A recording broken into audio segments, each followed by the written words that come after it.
回もコンバットパトロールのゲームを遊んでいくけど、まずはお互いのアーミーの紹介から始めよう。僕のアーミーはスペースマリーン。皇帝の息子の遺伝子を受け継いだ人類帝国最強の守護者なのだ。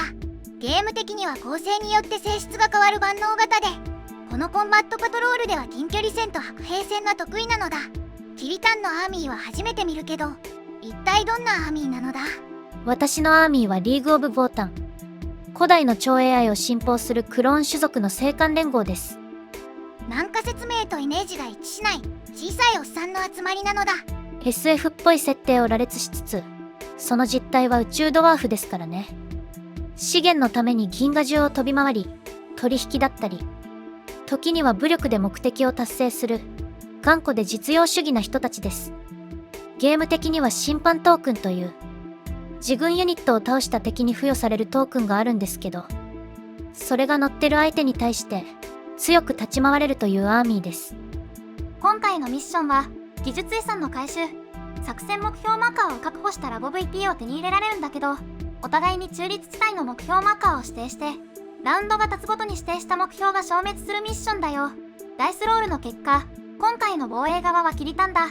私が防衛ってことは、3ラウンド目に私が指定した目標が4ラウンド目に消えて、4ラウンド目にズンダモンが指定した目標が5ラウンド目に消えるんですね。その通り。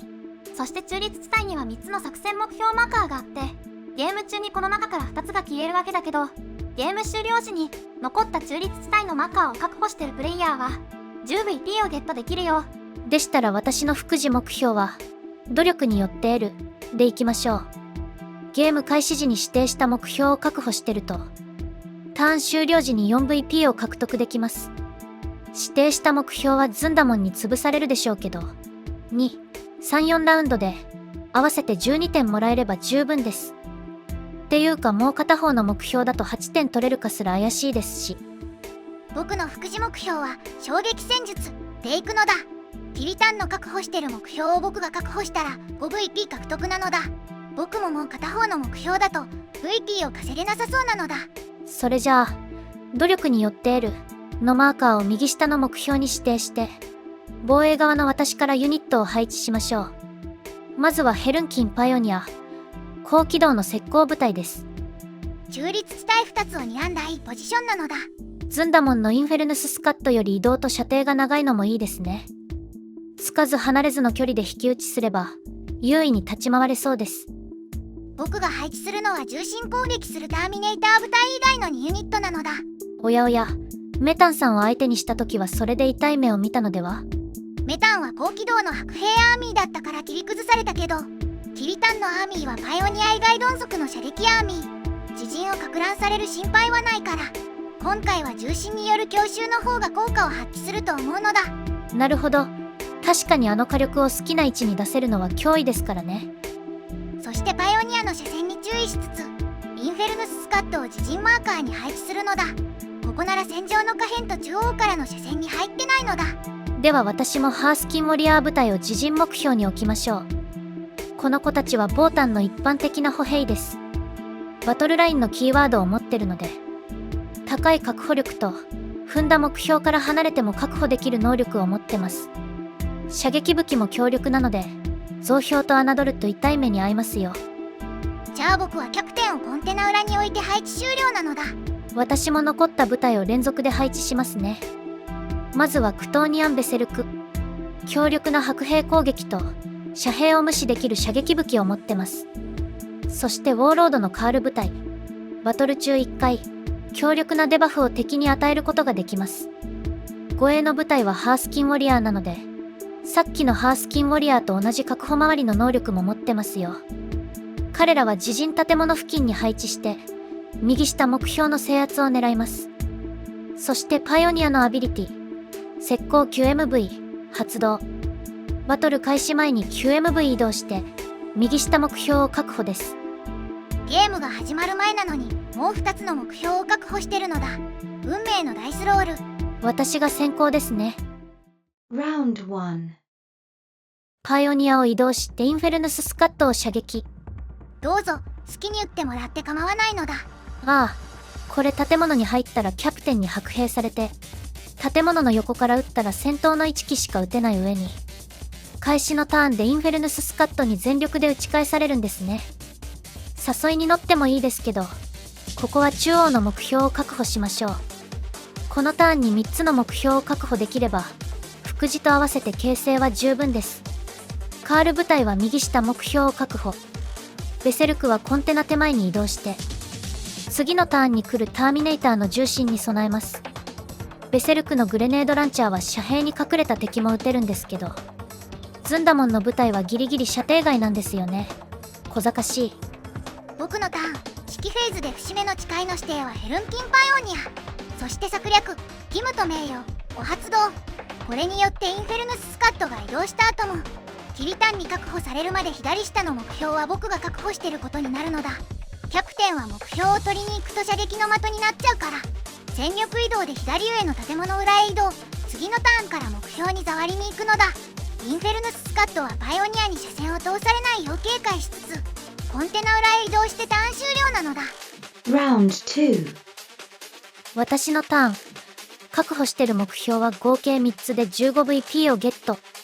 私の VP はこのターンに達成する副次目標分も合わせて19に対して、ズンダモンがこのターンゲットできる VP は自陣の5点だけ。上々の滑り出しです。ヘルンキンパイオニアはズンダモンの陣地に切り込めるけど、そうするとインフェルヌススカットとキャプテンに攻撃されてしまいますね。よし、パイオニアは左下の建物裏へ移動。このターンからターミネーターが出てくるから、確保しきれない中央目標はあえて踏みません。ベセルク部隊は前進、カール部隊は後方へ3回、ハースキンウォリアーは長打陣で全力移動して建物の中に入ります。ハースキンウォリアーは目標を離れても確保し続けることができるので、これで目標2つを確保。さらに、ターミネーター部隊が後方に重心するスペースは潰したはずです。さあ、この布陣をどうやって切り返しますか？ふっふっふ、キリタン、スペースマリーン最強の精鋭。ターミネーター部隊を舐めてもらっては困るのだ。策略、即応投入、発動。ターミネーター部隊を自陣コンテナ前に降下。中央突破ですか？いいでしょう。受けて立ちますよ。移動が終わったので射撃フェーズ。車線の通ってるパイオニアで、ターミネーター部隊に射撃。そして策略、全周波操作も発動。これにより、パイオニアの射撃にバフをかけます。5回攻撃の成功は3個。セービングに全部成功してダメージは0なのだ。まだまだ、ベセルクの攻撃。2回攻撃の1回成功。これもセービングしてダメージ0。どうしたのだ、キリタン。これで終わりかなのだ。いやセービング2プラスは硬すぎますって。突撃はなし。副次目標の 4VP をもらってターンエンドです。僕のターン、節目の誓いの対象はカール部隊。指揮ポイントと 5VP を獲得して移動フェーズ。ターミネーター部隊が前進するけど、警戒射撃はあるのだ。ダメージを期待できなさそうなので、ここはなしで。キャプテンとインフェルヌススカットは全力移動なのだ。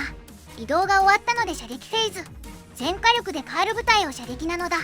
節目の誓いの対象にした敵を攻撃したことにより、ターミネータースカットのアビリティ、フルツワモノの憤怒が発動。攻撃にバフを受けるのだ。ここでカール部隊を落とすわけにはいきません。策略、探査がもたらす肉体で防御にバフをかけます。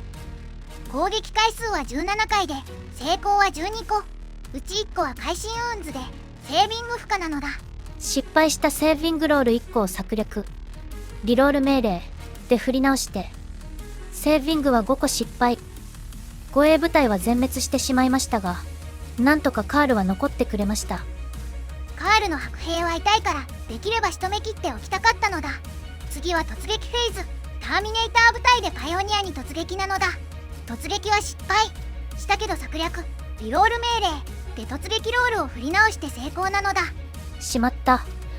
パイオニアとベセルクの距離が離れすぎてる。これでは英雄的介入でカバーしてあげられません。そして白兵戦フェーズ。策略、古参兵の嗅覚を発動。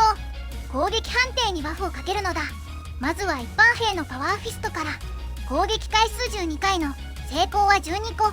セービングは11個失敗で全滅です。ライブラリアンとサージェントの攻撃が丸々残ってるのに全滅したんですけど。何なんですかこいつら。でもただではやられませんよ。パイオニアを撃破したことで、ターミネーター部隊には審判トークンが付与されます。これにより、ターミネーター部隊への攻撃にバフがかかります。そして策略、敵には報復を発動。ターミネーター部隊に攻撃するときにはさらにバフが乗ります。ボータンの攻撃は命中率がいまいちだと思ったけど、1部隊倒した途端にバフが次々と乗せられていくのだ。なんとか持ちこたえてくれなのだ。 Round 3. 第3バトルラウンド。まずはガンマ目標の指定ですね。ここは中央の目標にしましょう。これで5詰めに控えてるインフェルヌススカットの仕事を邪魔できるはず。そして私のターン、カールのアビリティ、断固たる効率性、発動。ターミネーター部隊に審判トークンを付与します。審判トークンが2つになったことで、バフがさらに強化されますよ。ヒットロールとウンズロールがほぼフリーパスになってるのだ。そして目標2つ達成で 10VP をゲット。この後、私が確実に取れる勝利点はこのターンの副次目標 4VP と、4ラウンド目と5ラウンド目の右上目標のポイントが合わせて 10VP。バトル終了時の VP は43になりそうですが、ズンダモンは目標マーカーから 40VP。副次目標で 5VP の、バトル終了時ボーナスで 10VP を取りそうだから、合わせて 55VP になるんですよね。このままいけば私の負け、となればやることは一つ。下辺目標の死守です。ここを守りきればラウンド4に 9VP。ズンダモンは副次目標を1個も達成できないから、52対50でギリギリ逆転できるはず。移動フェーズ。ハースキンウォリアーは前進させて、ターミネーター部隊に車線を通します。警戒射撃はありますか？ハースキンウォリアーのマグナレールライフルは当たればターミネーターも吹き飛ぶ高火力武器。ここは警戒射撃よりもリロール命令に CP を回しておきたいのだ。カールは警戒射撃で落ちる体力なので移動できませんね。ベセルクはターミネーター部隊に向けて前進。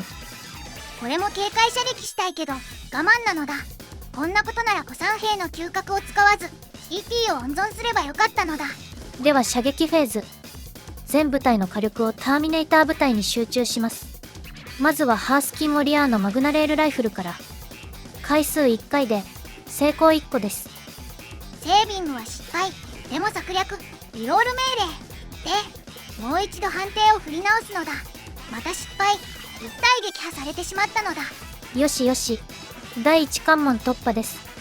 残りの攻撃も処理しましょう。攻撃回数は14回の6回成功。うち1回は会心ウンズでセービングをスキップします。セービングは1回失敗。ダメージは受けたけど撃破はされずに済んだのだ。その前の攻撃でパイオニアやカール部隊を倒されてなければもっと損害を出せたんですけどね。単純な射撃戦ならこっちに分がありそうなので、ターミネーターがこちらの主力を先に2打してるのが効いてますね。射撃が終わったので突撃フェーズ。警戒射撃の CP がないのでカールも突撃できますね。とはいえ目標値が厳しいので突撃失敗。まあ仕方ないですね。次はベセルクでターミネーター部隊に突撃。よし、成功。下辺目標への道を塞ぎつつ移動します。白兵戦フェーズ。ベセルクでターミネーター部隊に攻撃です。バフが乗ると判定は2以上で成功。策略効果でリロールもしてくるんだけど、キリタン、ひょっとしてこいつらめちゃくちゃ強くないっすか？お気づきになられましたか？攻撃回数は17回の成功は12個。なんだろう、2以上出せば成功な上、1を1回リロールできる判定で、リロールしてまた1出して失敗するやつやめてもらっていいですか？セービングは3個失敗で2体撃破されたのだ。とはいえこれだけやられてこの被害で済んでるのは運が良すぎるのだ。反撃の白兵攻撃。攻撃回数は10回の成功は5個。ベセルクの防御能力だとセービングは自動失敗ですが、痛みを知らぬものがあるのでそっちで耐えていきますよ。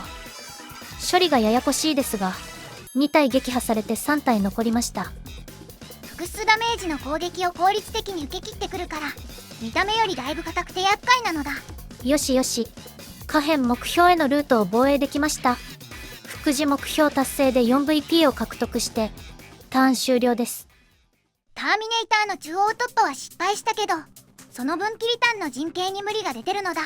指揮フェーズ節目の誓いはハースキンウォリアーに、そして手に入れたばかりの CP で策略義務と名誉発動。左上目標はキャプテンが離れても確保状態になるのだ。目標3つ確保で 15VP をゲットして移動フェーズ。まずはインフェルヌススカットで全力移動。よしよし、中央に移動してベセルクを射程に入れて、警戒射撃でターミネーター部隊の退却を援護するのだ。キャプテンはハースキンウォリアーに向かって移動。白兵で左上目標への通路を塞ぎつつ、突出したハースキンウォリアーを攻撃するのだ。分が悪いですがやらざるを得ませんね。ハースキンウォリアーで警戒射撃10回攻撃の2個成功。セービングは全部成功でノーダメージ。ここでライフルが直撃するのだけ負け筋だったから危なかったのだ。そしてターミネーター部隊は右上目標に向かって退却なのだ。しまった。右上の確保範囲までの距離は 9MV。 そしてターミネーター部隊の移動力は 5MV。 つまり4ラウンドと5ラウンド目に移動すれば右上目標を確保できるのだ。射撃フェーズキャプテンでハースキンウォリアーに攻撃。4回攻撃の1個成功。セービングは全部成功。ノーダメージです。突撃フェーズキャプテンはハースキンウォリアーに突撃。ターミネーター部隊を無理やり撃ちに行った弊害が出てしまいましたね。キャプテンの攻撃の有効射程にがっつり入ってしまいました。接敵範囲までの距離が 2MV 以下だから突撃はもちろん成功。そして白兵フェーズキャプテンでハースキンウォリアーに攻撃なのだ。防御策略を使いたいところですが、この CP は次のターンに使いたい。お願い、なんとか耐えてください。攻撃回数6回の成功は4個。セービングは全部失敗ですが1体だけ残ってくれました。仕方ないのだ。僕はこれでターン終了。 Round 4. そして第4ラウンド開始時、僕はベータ目標に右下をして、これで右下の目標は第5ラウンドに取り除かれるのだ。あとは前のラウンドに私が指定した中央目標が取り除かれますね。私のターン。ハースキンウォリアーは戦闘ショックテストに失敗。ターミネーター部隊に右上目標を取らせるわけにはいきません。何としても阻止しなくては。移動フェーズ。カールは右上に向かって移動。警戒射撃はベセルクにとっておかなきゃいけないからやめておくのだ。ハースキンウォリアーは退却。接敵範囲からギリギリ離れつつ、通路を塞いでキャプテンの足止めをしてもらいましょう。ベセルクは移動せずに射撃フェーズ。カールでインフェルヌススカットに攻撃です。攻撃回数3で3個成功。セービングは1個失敗。ダメージを受けたけど兵士の損耗はゼロなのだ。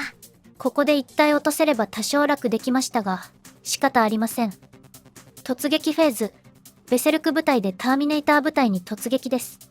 ここでターミネーター部隊を落としてしまえばズンダモンが右上目標に触る手段はなくなるはず。そうはさせないのだ。策略警戒射撃発動。インフェルヌススカットでクトーニアンベセルクを攻撃するのだ。ここが勝負どころです。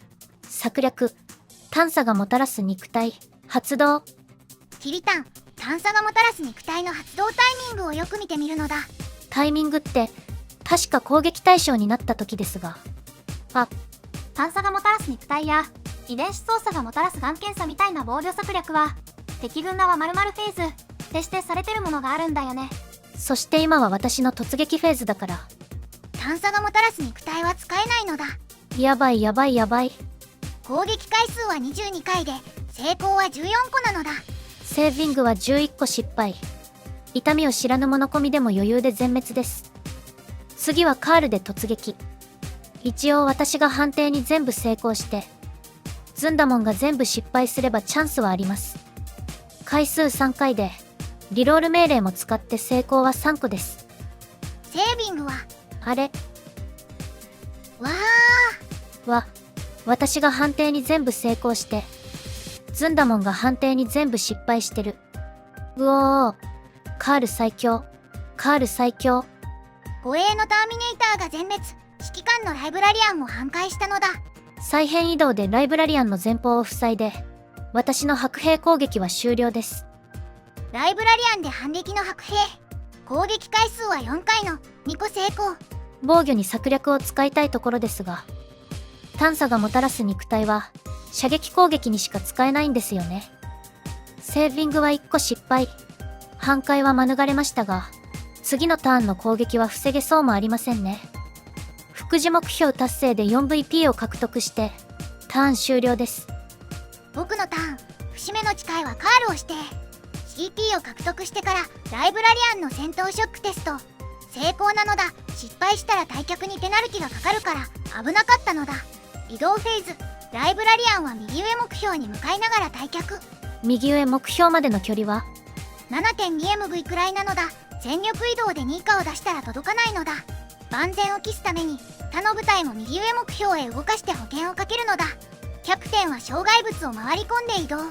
ハースキンウォリアーの背後に突撃して全滅させれば右上目標確保範囲までの距離は 9MV。 全力移動で4以上を出せば届くのだ。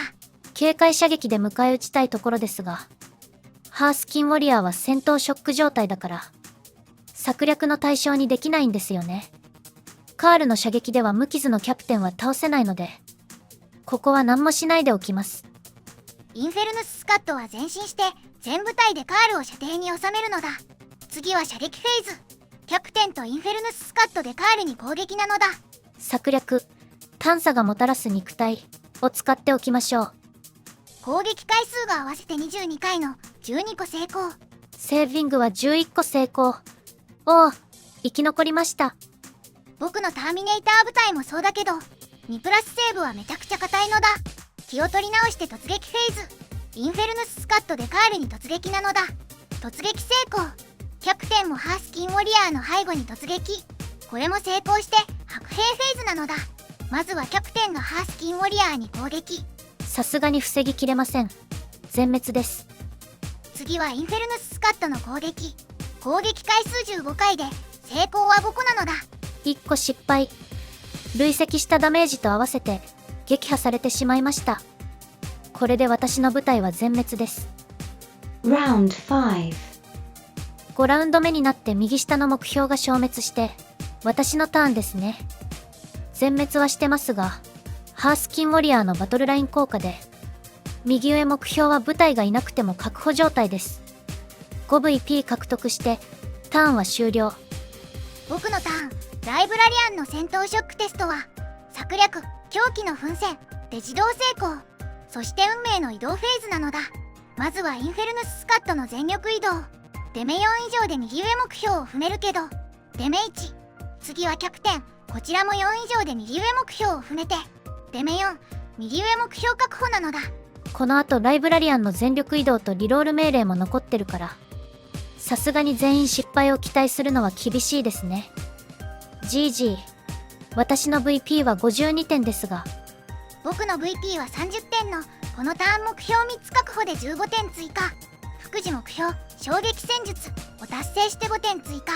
そして最後に残った中立地帯の目標を確保してるのは僕だから、今回のミッションルールにより追加で 10VP ゲット。合わせて 60VP で僕の勝ちなのだ。2人ともお疲れ様。いいゲームだったね。今回のゲームの反省ですが、まずは私から行きましょうか。ラウンド2の移動について、ここはハースキンウォリアーの位置が悪かったですね。もっと自陣寄りに移動すればキャプテンと距離を取りつつターミネーター部隊に射撃することができました。